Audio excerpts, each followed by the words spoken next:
today, I'm going to give you another great insight that I've gotten, actually knowledge that I've gotten, or application of knowledge that I've gotten.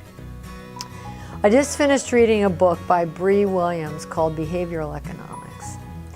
And in the book, she talks about how we have really two heads, she says, one and two.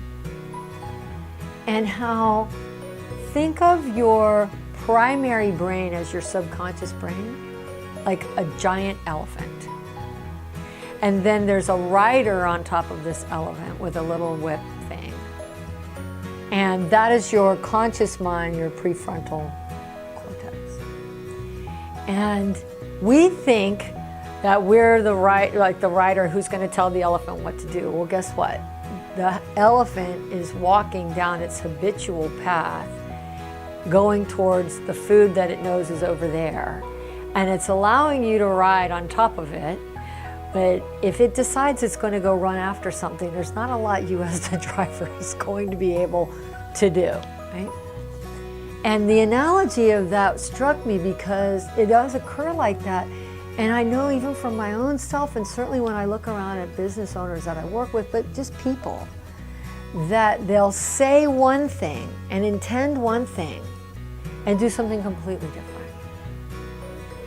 And we beat ourselves up that we don't have a strong enough will and all of this stuff. Why don't we do what we know we ought to do and these things? And the truth of the matter is that, as Buckminster Fuller said, the environment is stronger than the will.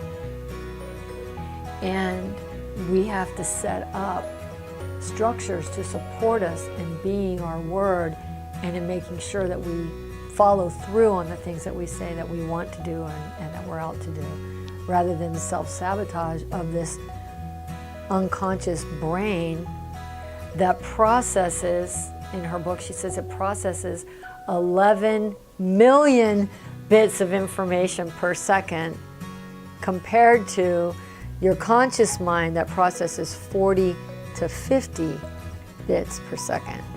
40 to 50 bits. You couldn't even get the analogy of the rider and the elephant isn't even big enough of a gap, right? So when it comes to what will people actually do, the study of behavioral economics is a critical component for us as business leaders to understand, and as marketers to understand, and as salespeople to understand, so that we don't inadvertently turn someone away from taking an action toward us because of something that we did or failed to do or say or failed to say in our marketing and in our marketing collateral. And so I just want to share that with you. Bri Williams, Behavioral Economics, and in that book she talks about a number of different authors and people that she studied with to get more information on it. What a great little book to go, oh wow. And I want to make sure you all know about that.